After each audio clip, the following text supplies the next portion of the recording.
Mesdames et messieurs, bonjour. Aujourd'hui, dans le cadre du cours de PEB, nous allons aborder les notions préalables dont vous aurez besoin pour le cours. La première partie concernera les transferts de chaleur, la seconde, la notion de confort dans le bâtiment. Et enfin, nous parlerons de quelques unités utiles en matière d'énergie. Je vous souhaite une bonne écoute du cours. Bon, nous allons aborder ici quelques notions préalable au cours, c'est-à-dire, enfin préalable, on a comme déjà un peu entamé, mais en tout cas des notions importantes en matière d'unité, en matière de conception, pour ce qui concerne la thermodynamique et tout ce qui tourne autour de la performance du bâtiment. Euh, Suivant. Alors, la première des choses, ça va être les transferts de chaleur. Donc, comment fonctionne euh, un transfert de chaleur? C'est-à-dire que le principe d'un corps chaud, c'est qu'il cède toujours son énergie à un corps froid, toujours dans le sens du chaud vers le froid. C'est un des principes de base de la thermodynamique, qui est lié au second principe. Euh, il doit y arriver, à un moment donné, on doit avoir un équilibre, on va amener un équilibre au niveau des températures. Alors, l'aspect important, c'est évidemment comme on a ici, rien ne se perd, rien ne se gagne, tout se transforme de notre ami Lavoisier, l'énergie se comporte en matière de transfert sous trois formes, et uniquement trois formes. Il n'y a, y a pas d'autre solution. C'est soit la convection, la conduction et le rayonnement.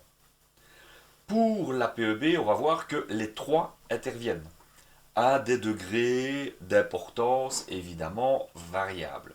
Bon, l'exemple du feu est assez facile à comprendre. Vous avez, si vous mettez votre main au niveau du feu, juste au-dessus du feu, vous allez vous brûler les mains, puisque l'essentiel de la perte de chaleur que l'on va avoir au niveau d'un feu et au niveau de toutes sources d'énergie calorifique, souvent sur Terre, on va dire, je dis bien sur Terre, c'est un principe de convection. Le principe du rayonnement, ben, c'est les mains qui sont réchauffées à distance. Ça, c'est tout simplement vos radiateurs à la maison. Vous avez soit des convecteurs, donc des transferts de chaleur verticaux, où on a de l'air froid qui se réchauffe au sein d'un élément de conversion de transfert de chaleur, et puis la chaleur monte.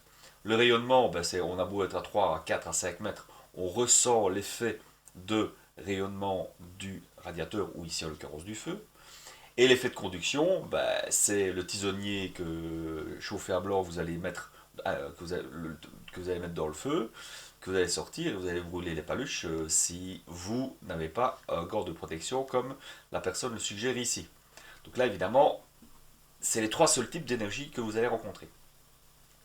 L'autre exemple, c'est la casserole, où vous avez le rayonnement du feu, où à distance vous arrivez quand même à vous brûler les mains.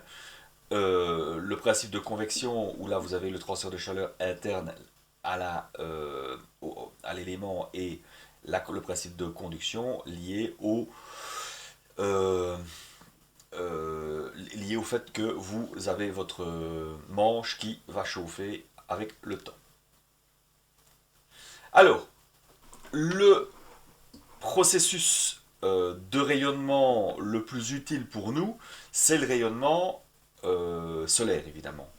Ce rayonnement solaire, il n'y a pas de transfert par conduction, il n'y a pas de transfert par convection. Le seul transfert de chaleur que l'on a de la part du soleil est un principe de transfert de rayonnement. Alors, un des grands principes de l'univers, c'est que tout corps, n'importe lequel corps, émet de l'énergie par rayonnement, et ce, même dans le vide. Vous, moi, le bic qui est sur votre bureau, si vous en avez encore un, votre chien, n'importe qui, n'importe quoi, transmet un rayonnement. Et transmet de l'énergie sous forme de rayonnement. Donc on va introduire ici la notion d'émissivité, dit epsilon. C'est quoi? C'est en fait dans le cadre d'un flux lumineux qui frappe un corps, quel qu'il soit, il va se décomposer en trois parties au contact du matériau. Donc ce flux, il arrive au niveau du matériau, et trois flux vont en ressortir. un flux absorbé qui est réémis sous forme de rayonnement, un flux transmis, en fait, il traverse le matériau, et un flux réfléchi, lui, il repart dans le sens inverse du flux incident. Oui, bah, je veux dire sur base de la réflexion, évidemment. Donc, il y a un ordre de réflexion dont on doit tenir compte. Donc l'émissivité, qu'est-ce que c'est? C'est la grandeur qui permet de reconnaître la part du flux réémise après absorption. Donc, on reçoit la chaleur sous forme de rayonnement. On a une partie qui est réémise directement, il y en a une partie qui est transmise à travers, et il y en a une qui est reçue, stockée et renvoyée sous forme de chaleur. Sous forme de chaleur, sous-entendu de radiation. Donc ce facteur d'émissivité epsilon n'a pas d'unité. C'est une grandeur qui est plus proche de 1 dès le moment où vous avez un corps noir. Donc ça veut dire qu'on a un maximum d'énergie qui est renvoyée sous forme de flux réémis, donc du flux et plus le corps est transparent ou réfléchissant, plus basse est cette émissivité. Alors, le principe de la convection, c'est quoi? C'est votre bouilloire qui est prête enfin qui est en train de chauffer et pour lequel vous avez au départ un fluide froid. Alors, la convection naturelle, qu'est-ce que ça va être? C'est le fait que vous ayez comme tout corps chaud et plus léger et moins dense qu'un corps froid, il aura tendance à monter que le corps froid va descendre. Donc ce que vous allez avoir, c'est que les molécules chaudes vont monter et de manière naturelle, les molécules froides vont descendre. Ok? Ce principe de convection naturelle fait que vous avez une circulation interne dans votre fluide qui va être permanente au fur et à mesure que votre liquide va chauffer. Vous allez plus chauffer des molécules, les molécules les plus froides vont retomber, elles vont plus se chauffer, elles vont plus chauffer certaines autres, etc. Et donc ça va tourner et vous allez avoir un principe vraiment de circulation de fluide. Donc le fluide chaud étant plus léger, il remonte, tandis que le fluide froid est plus lourd, il descend. Le mouvement est alors appelé convection naturelle. Les applications de la convection naturelle sont par exemple le chauffage d'une maison, radiateur ou convecteur, comme je vous ai expliqué tout à l'heure. Le convecteur, c'est une grosse batterie dans laquelle vous faites passer, donc c'est un gros tube si vous voulez avec des ailettes, dans lequel vous faites passer de l'eau chaude, donc votre eau de chauffage. Et alors par ce principe de chauffage, l'air qui se trouve dans les environs de ce convecteur va chauffer, va donc monter. Et par appel naturel, par convection naturelle, vous allez avoir l'air froid qui se trouve derrière le convecteur, qui va être aspiré en dessous de votre convecteur, et va tirer cet air frais par le bas, et être chauffé dans votre convecteur, et va monter.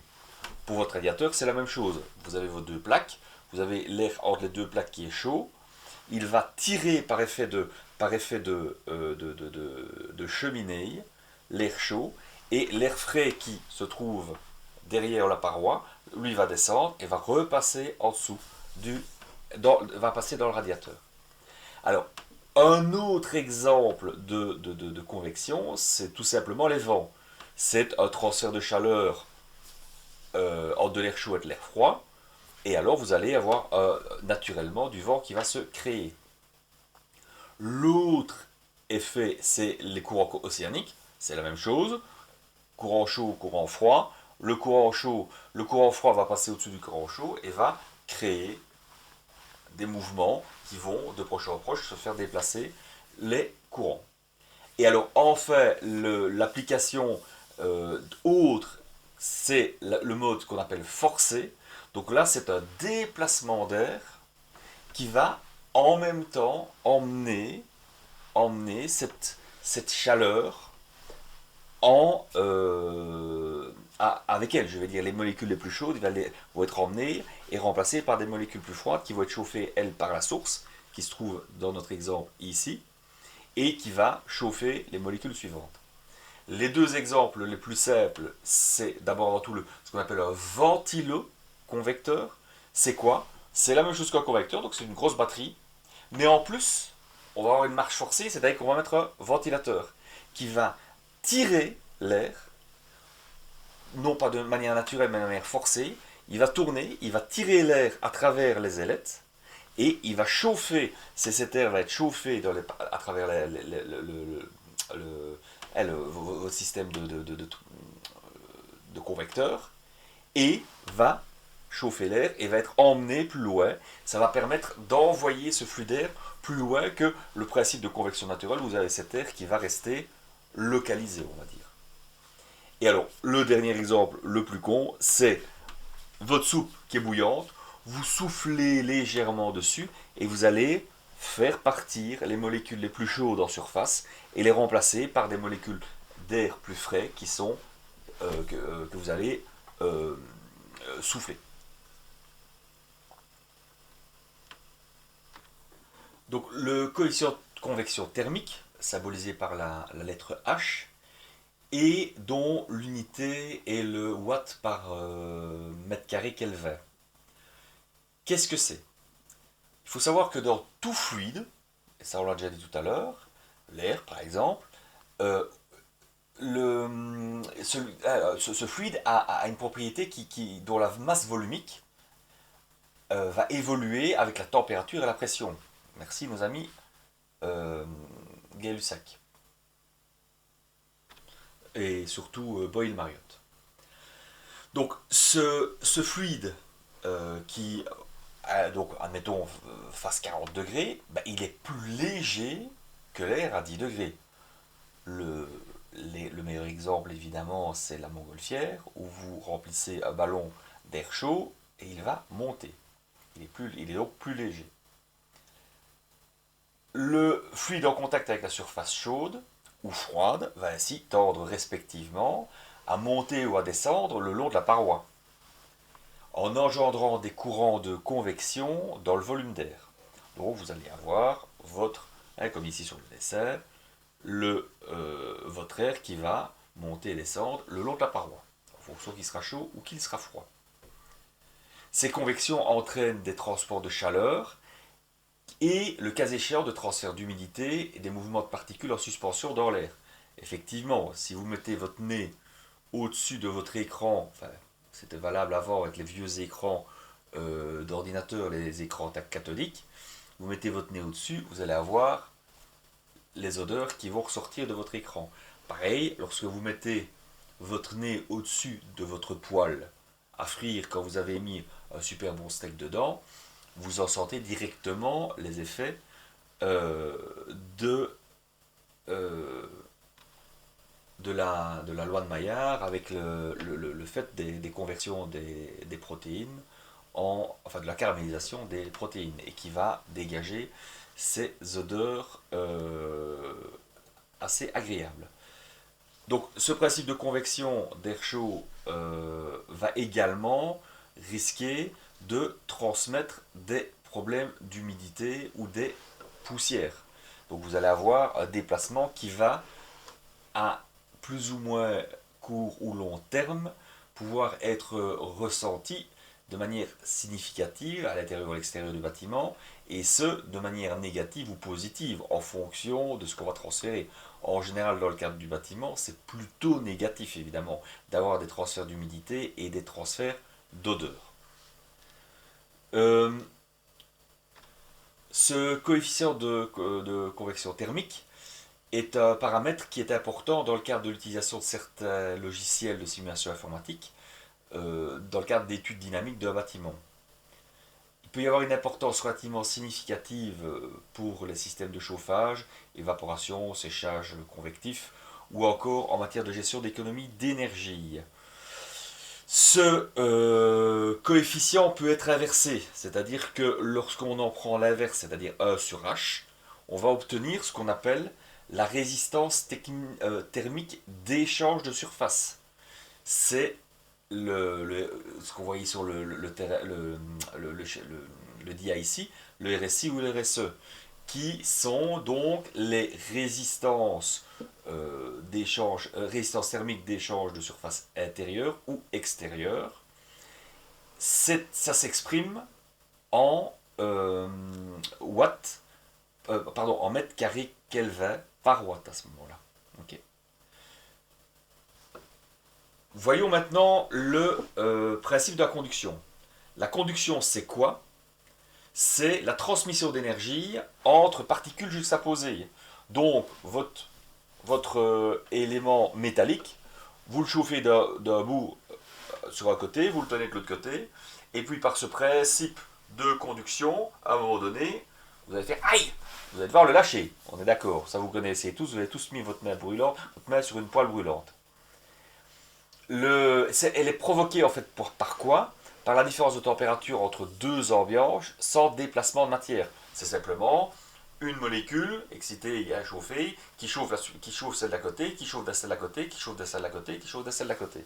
De manière plus ou moins aisée, en fonction qu'on a un élément évidemment dit conducteur ou un élément de type isolant. Vous faites ça avec du bois, c'est un meilleur isolant que le métal, vous le savez tous. Eh bien, ce principe de conduction aura tendance à être beaucoup plus lent. Il est important de savoir, cela va nous permettre de savoir exactement les pertes, pas exactement, mais de manière principale, les pertes de chaleur dans le cadre de bâtiments existants.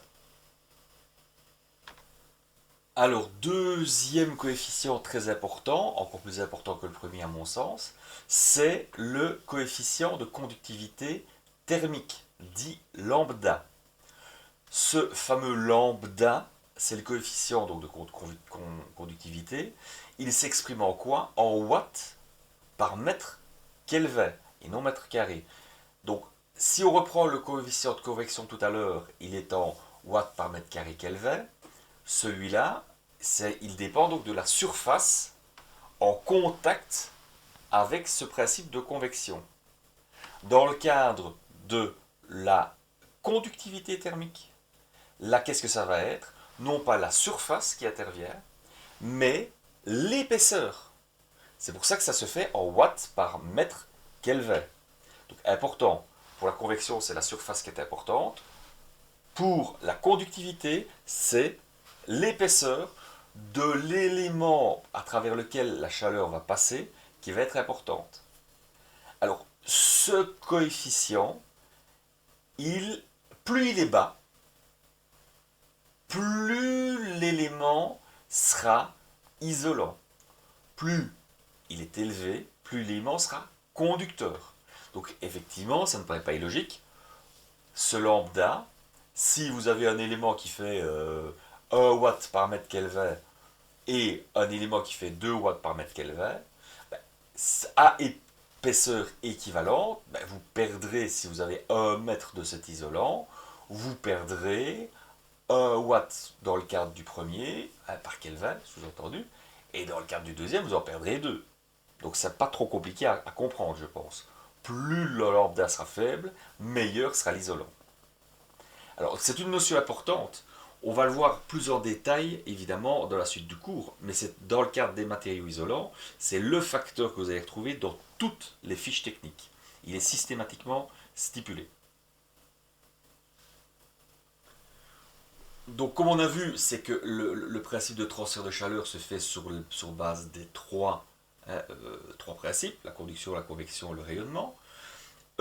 Il faut savoir que dans le cadre d'un bâtiment, c'est le principe de conduction qui est le phénomène le plus fort pour les parois d'un bâtiment. Pour la PEB, la convection sera prise en compte selon le type d'environnement, donc l'intérieur, l'extérieur, le sol, la cave ou le plafond, alors que pour les parties verticales, les cloisons, là ce sera plutôt la convection, la conduction qui sera la plus importante. Dans le cadre du calcul PEB, l'effet de rayonnement n'est pas pris en compte. Alors maintenant, on va introduire dans le cadre des éléments la notion de confort. Qu'est-ce que c'est le confort? C'est en fait donc assurer le confort thermique, respiratoire et visuel au moindre coût énergétique. Donc en gros, avoir beau et que ça coûte pas cher.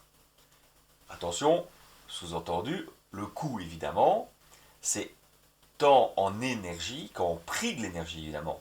Il va de soi que une PEB quand vous aurez une PEB efficace, ben, votre bâtiment sera efficace thermiquement, ben, ça s'en ressentira sur votre facture. C'est le premier effet qui se coule. Le deuxième, évidemment, comme on l'a vu précédemment, c'est surtout de limiter les émissions de gaz à effet de serre. Faut bien le garder à l'esprit. On parle souvent, de point de vue pragmatique, on va parler plutôt économique, mais d'un point de vue philosophique, la philosophie du cours, c'est évidemment limiter toujours les émissions d'effet de serre, de gaz à effet de serre, dont principalement le CO2. Alors, le confort est défini comme un état de satisfaction vis-à-vis de l'environnement perçu. Donc, le confort, c'est sensible, c'est une. Comment donc? C'est quelque chose de subjectif. Ok. Quelqu'un se sentira bien dans une ambiance de 18 degrés, d'autres personnes, si elles n'ont pas 25 degrés, elles ne se sentiront pas bien. Donc c'est finalement assez subjectif. Maintenant, il y a évidemment des plages de fonctionnement. Il va de soi que le confort, on ne peut pas considérer qu'une pièce de vie à 10 degrés ou à 12 degrés est une pièce confortable. On verra que d'un point de vue thermique et d'un point de vue hygrométrie, c'est quelque chose de très désagréable. Dans le cadre du thermique, je ne doute pas un quart de seconde que vous ayez bien compris le concept. Dans le cadre de l'hygrométrie, ça, ce sera plus problématique, puisqu'on verra ça dans le diagramme de Homolier. Cette dia est assez importante et elle est surtout assez complexe, relativement bien chargée, puisqu'elle met en évidence toute une série de points dont l'utilisateur, l'habitant, aura besoin, enfin fera intervenir dans le cadre de son sentiment de confort. Donc, il faut savoir que pour qu'il soit satisfait vis-à-vis de son environnement, le, comment donc l'utilisateur fera appel à toute une série de dimensions physiques de l'ambiance, mais également les aspects comportementaux et psychologiques de celle-ci. Donc, si on prend le point de vue physique ou physiologique, on a toute une série d'éléments qui font intervenir dans le confort, qui sont le confort respiratoire, thermique, acoustique, visuel. Certains y mettront évidemment plus d'importance sur l'un que sur l'autre, en sachant quand même que c'est souvent le confort thermique qui prime évidemment. Euh, Heureusement, ce genre de considérations, hein, de confort, sont assez bien connus des techniciens, des législateurs, etc.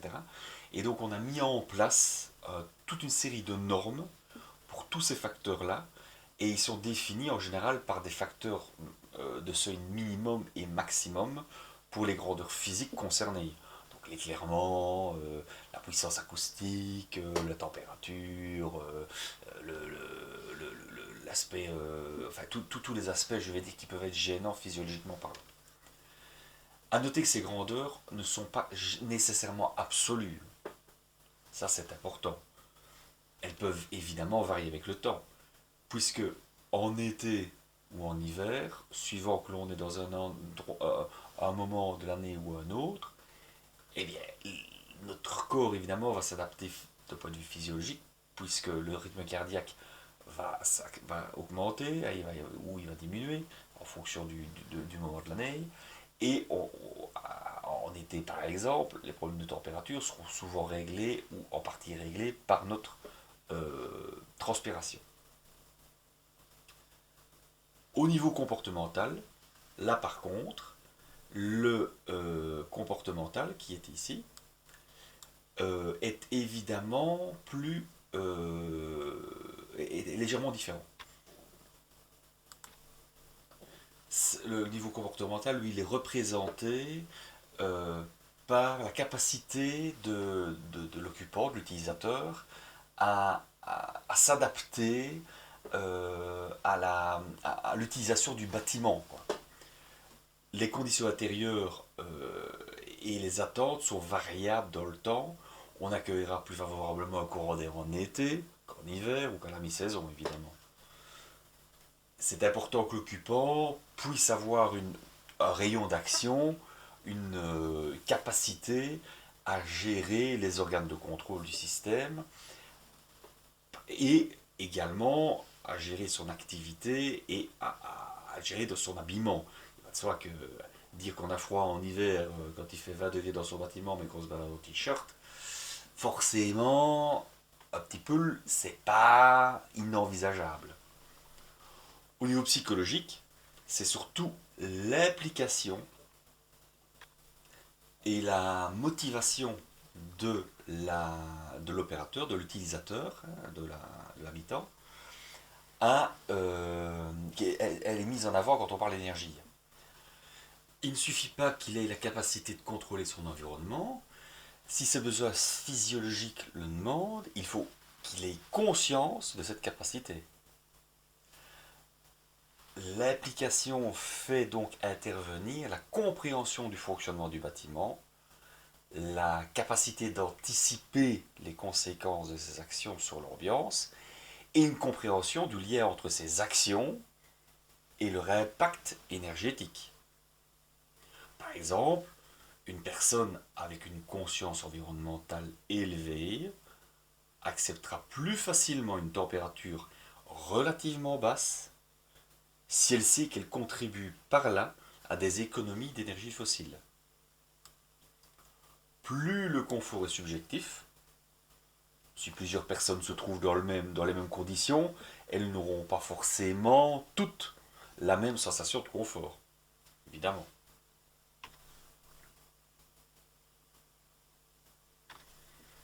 Pour ce qui, pour ce qui concerne le confort thermique, il y a toute une série de paramètres qui font qui vont dépendre, enfin qui vont faire dépendre le confort thermique. C'est-à-dire le métabolisme, l'habillement, la température ambiante, la température des parois, l'humidité et la vitesse de l'air. Bon, d'un point de vue métabolisme, il faut savoir que la production de chaleur interne du corps, qui permet de nous maintenir à 36,7, ça dégage forcément de la chaleur. Un métabolisme de travail correspond en général à une activité particulière et ça s'ajoute au métabolisme de base du corps. Évidemment, dans une pièce où on aura tendance à faire des pompes ou autre activité de dépense énergétique, quelle qu'elle soit, on aura tendance évidemment à avoir une pièce qui sera plus chaude qu'une pièce dans laquelle on ne va jamais et qui est à l'ombre, enterrée dans la cave. Au niveau habillement, ça représente une résistance thermique aux échanges de chaleur entre la surface de la peau et l'environnement. Donc là, c'est plutôt bénéfique. La température ambiante, évidemment, fait partie du confort.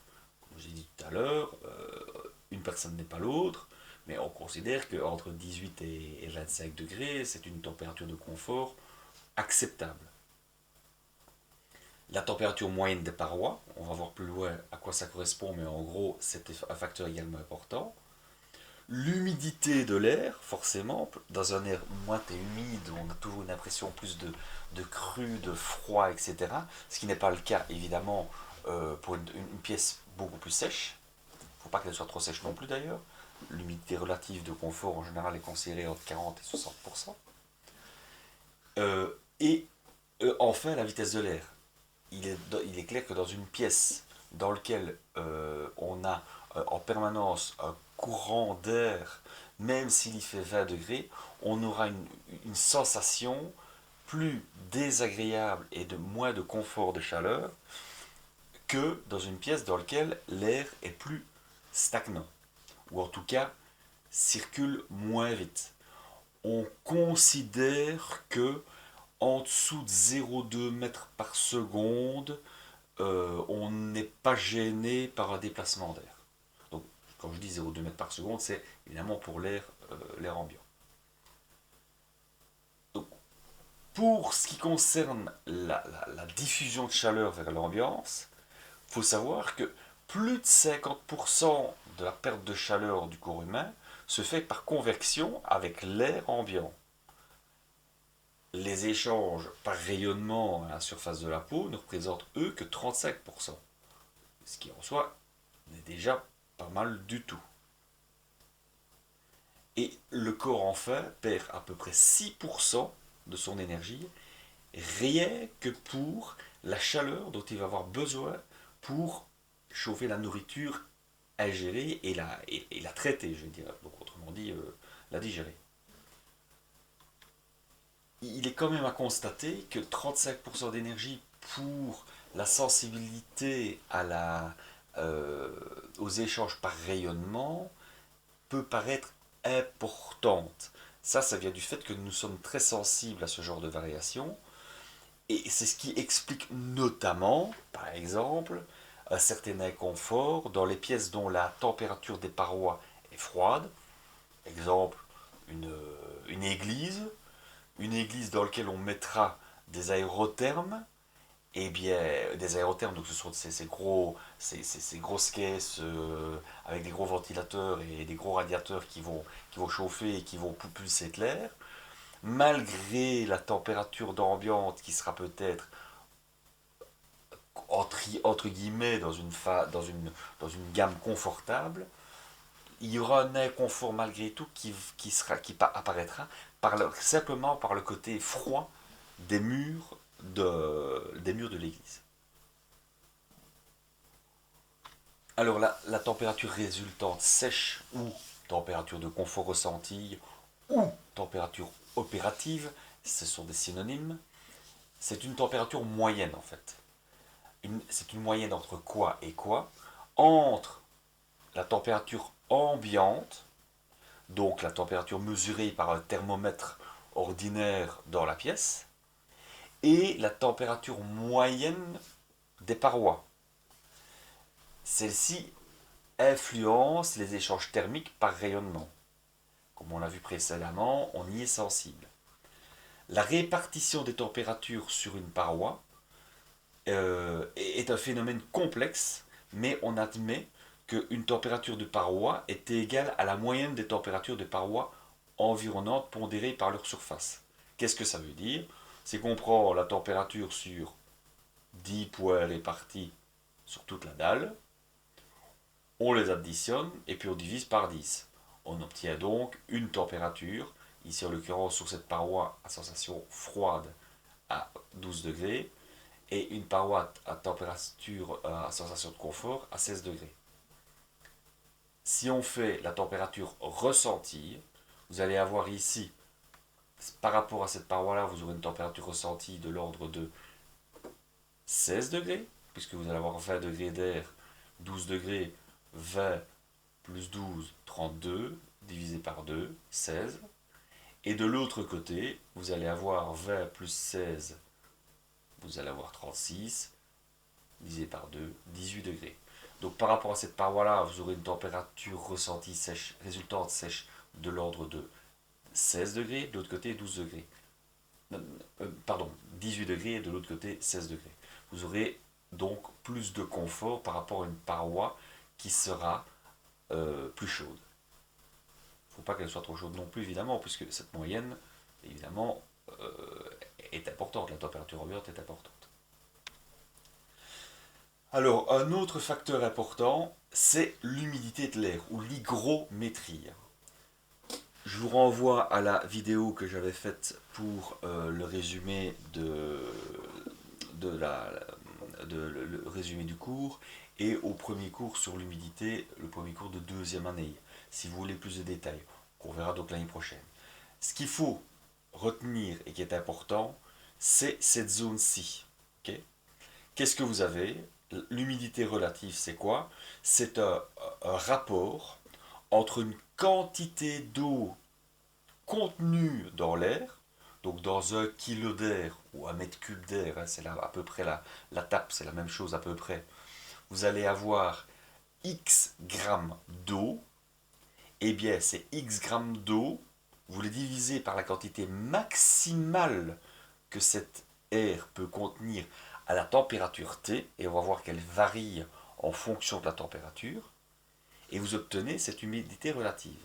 À savoir, par exemple, on va zoomer un petit peu, on va déplacer ici, on voit ici toute une série de courbes, 14, toute une série de courbes, 20, 40, 60, 80, 100, sous-entendu pour 100. Okay. Ici, on a une droite reprenant le nombre de grammes par kilo d'eau contenu dans l'air, sous-entendu, et ici, la température ambiante. Okay. Cette température ambiante qui va de moins 10 à plus 50. Bon. Ici, on va prendre trois valeurs de référence indépendantes, mais qui sont des valeurs, on va dire, limites. Qu'est-ce que vous voyez à 14 degrés? À 14 degrés, pour 10 grammes d'eau par kilo, donc dans votre air, vous prenez 1 mètre cube, dans chaque mètre cube, vous allez avoir une vapeur d'eau de 10 grammes, et bien, à 14 degrés, vous allez arriver à un rapport de 100%. Pourquoi? Parce que vous aurez 10 grammes d'eau sur 10 grammes d'eau admissible maximum par kilo. Et ça va donc vous donner une saturation. Dès le moment où vous dépassez ces 100% d'humidité relative, vous allez faire ce qu'on appelle une condensation. Donc, le surplus d'eau qui ne sera plus accepté dans l'air va se transformer en eau. Et vous allez avoir ce qu'on appelle de la rosée. C'est le matin, quand vous êtes surtout pour le moment, vous vous levez, il peut encore faire frisconner pendant la nuit. Par rapport à la veille, vous n'avez pas 1 gramme d'eau en plus dans l'air. Il n'y en a pas plus. Le nombre de grammes d'eau dans l'air est le même. Mais, comme vous êtes descendu en température, le nombre maximum de grammes d'eau admissible dans l'air a été dépassé, puisque la température est plus basse et qu'on sait que ça varie avec cette température. Et donc, cette vapeur d'eau va se transformer en gouttelettes d'eau. Et c'est pour ça que vous avez sur les feuilles, sur les fleurs, etc., ces petites gouttelettes d'eau, la rosée du matin. Qu'est-ce qu'on constate? C'est que à 22 degrés, pour cette même quantité d'eau, donc on est toujours à 10 grammes, eh bien on n'a plus qu'une humidité relative de 60%. Ok, 60%. Ça veut dire quoi? Ça veut dire que à température égale, non pardon, à teneur d'eau égale, l'humidité relative va varier. Oui, puisqu'on a vu que le rapport était toujours à température spécifique. Chaque température a sa propre capacité maximale d'accepter de l'eau dans l'air. Et plus la température augmente, plus cette valeur grandit. C'est ce qu'on voit ici. On voit que pour avoir une capacité maximale de 100%, donc une capacité maximale à 14 degrés, c'est 10 grammes. Si on prend la même à 22 degrés, on voit quoi? On le reporte, on voit qu'on est à peu près à entre 15 et 20 grammes, on va dire 17 grammes. Et à 25 degrés, on regarde, 25 degrés, là on voit qu'on dépasse allègrement les 20 grammes. On doit être à peu près à 22 grammes de mémoire. Voilà, c'est ce qu'on peut dire sur l'hygrométrie et sur le taux d'humidité dans l'air. Donc, si on considère une zone de confort, retenez les chiffres 40 à 60% d'humidité dans l'air. Ce qui veut dire que vous devez vous trouver toujours dans cette zone-là. La zone ici, entre celle-là et celle-là. Ça, c'est l'idéal au niveau confort d'humidité dans l'air. Alors, plage de confort d'humidité, on vient d'en parler. Zone 1 à éviter. Zone 2, zone 3 à éviter. Zone 3 à éviter, donc ça c'est ce qu'on a bien dit. Et zone 4, polygone de confort hygrothermique. Alors, qu'est-ce que ça veut dire zone 1, zone 2, zone 3? Qu'est-ce que vous voyez ici? C'est qu'en fait, la zone 1, qu'est-ce qu'on a? On a une température de confort correcte, 15 à 5. 15 c'est un peu court, mais ça commence à aller. Par contre, on a une teneur en eau dans l'air qui varie entre 0 et 8 grammes par kilo d'air ou par mètre cube d'air.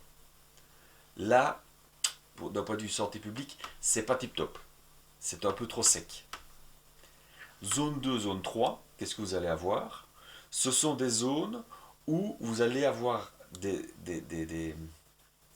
valeurs d'humidité dans l'air, donc trop d'humidité dans l'air. Et là, ça va favoriser les développements bactériels, les développements de champignons au niveau des murs. Ça, c'est pas bon non plus. Hein, on est bien d'accord. Et des acariens surtout. Hein. Ici, c'est la zone 3, là où il y a le plus d'humidité, c'est les acariens. L'exemple le meilleur exemple, pardon, c'est votre lit. Hein. Faut savoir que vous perdez plusieurs centilitres, plusieurs centaines de millilitres d'eau par nuit dans votre lit. C'est une zone, c'est pour ça que les acariens s'y développent assez aisément parce qu'ils aiment beaucoup. C'est chaleur plus humidité. Et la zone 2, c'est principalement, donc ici, c'est principalement la zone de développement bactérien et champignons. La zone 4, elle, on considère la zone de confort. Alors, qu'est-ce qu'on peut dire?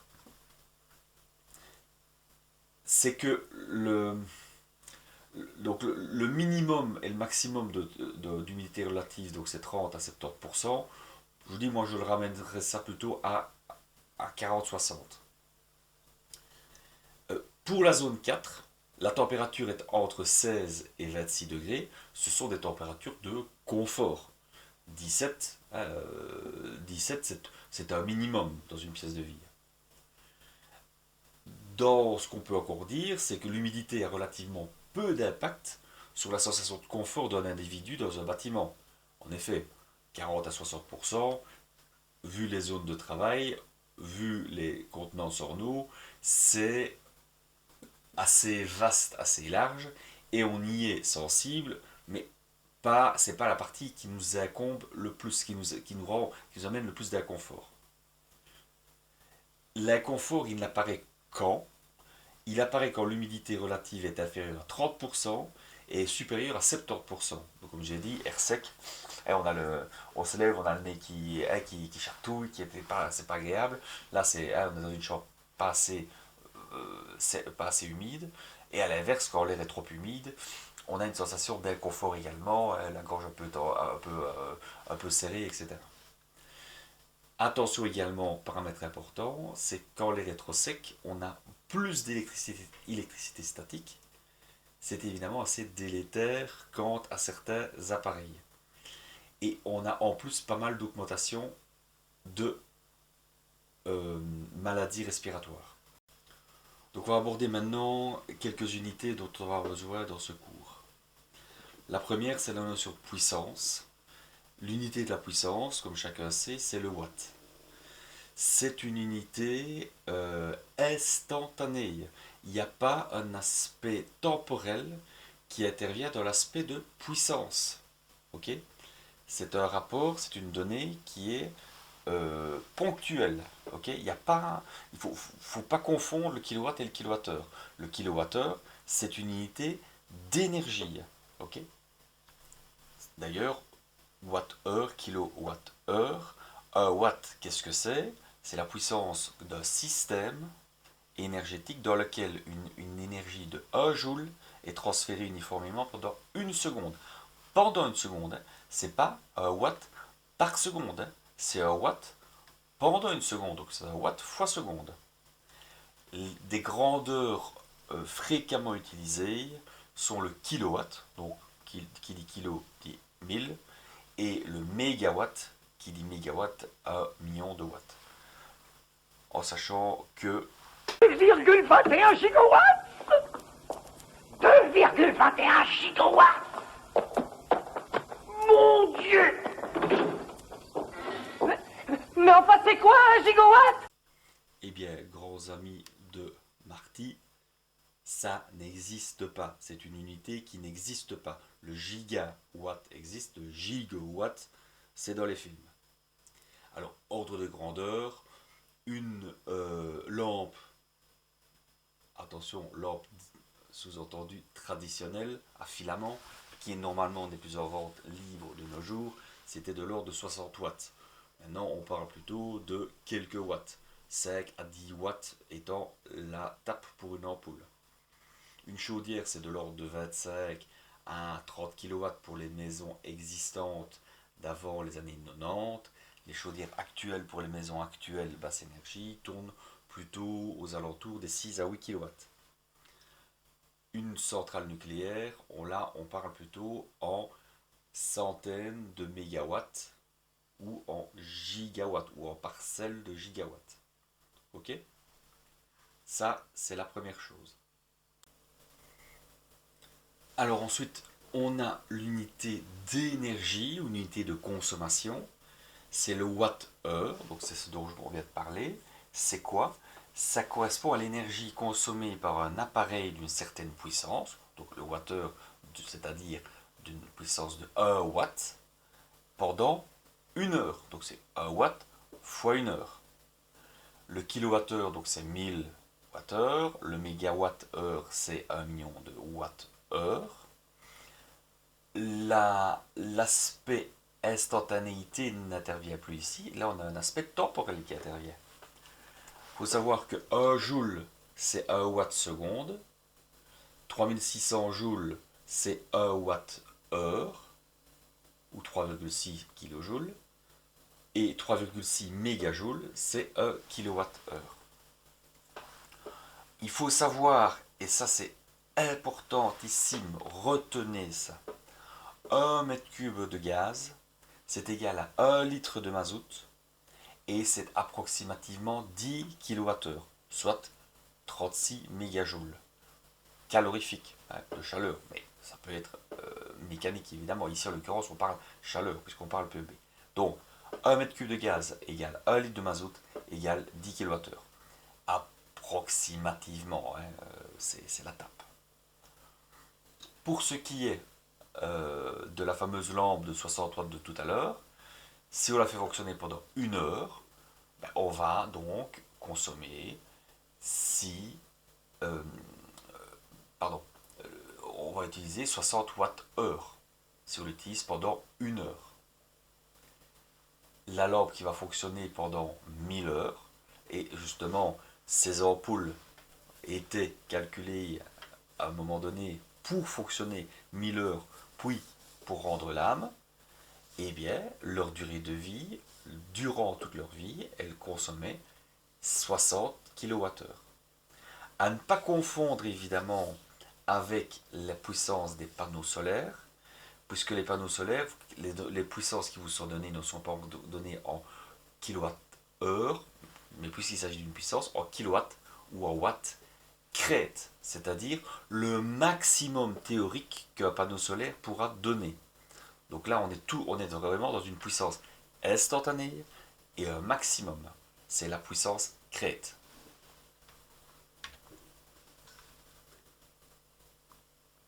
Alors, l'aspect énergie maintenant, hein, donc on a vu le kilowattheure et le wattheure.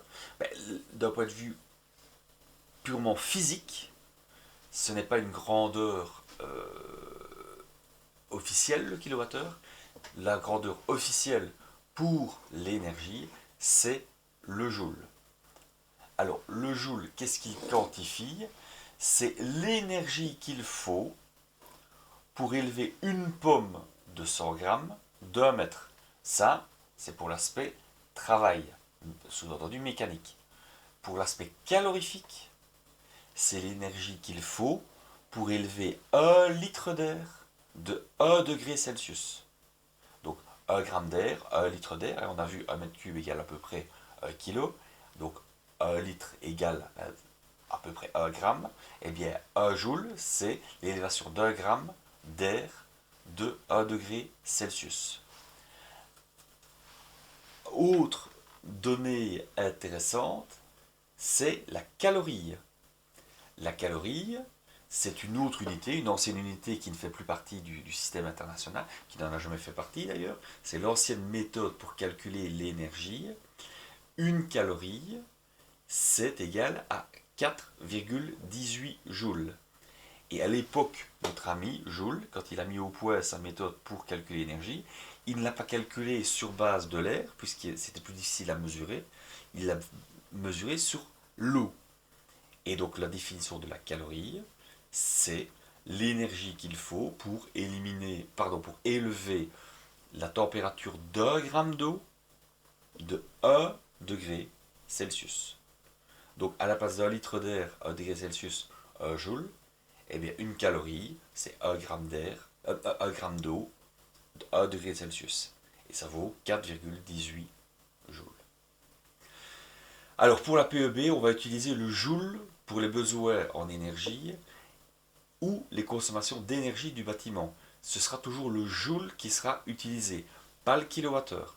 Okay, c'est une unité de référence de l'énergie. Mais le kilowattheure a cet avantage d'être beaucoup plus parlant par rapport à nos factures et par rapport à une représentation temporelle, puisqu'on a le nombre d'heures qui apparaît éventuellement. Alors le dernier point, et ça j'insiste, c'est primordial, je ne veux jamais entendre de votre part l'unité de température et le degré Kelvin. Ce n'est pas une unité en degrés. Le Kelvin est une unité à elle seule. Okay, donc c'est un Kelvin ou un Kelvin, en fonction de la façon dont on le prononce. Et un Kelvin, c'est la température équivalente à une variation de 1 degré Celsius. Donc l'échelle est la même, mais le référentiel 0 n'est pas le même. C'est-à-dire que 0 degré Celsius égale 273,15 Kelvin ou Kelvin.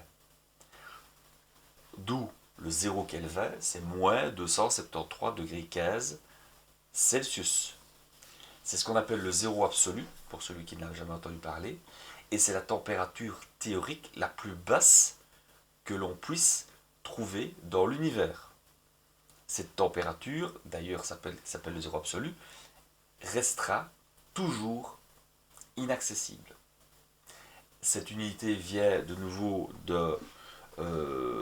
Voilà, j'espère que cette vidéo aura été édifiante et constructive pour vous. Comme d'habitude, si vous avez la moindre question, je suis disponible. Je vous souhaite une bonne journée et à bientôt.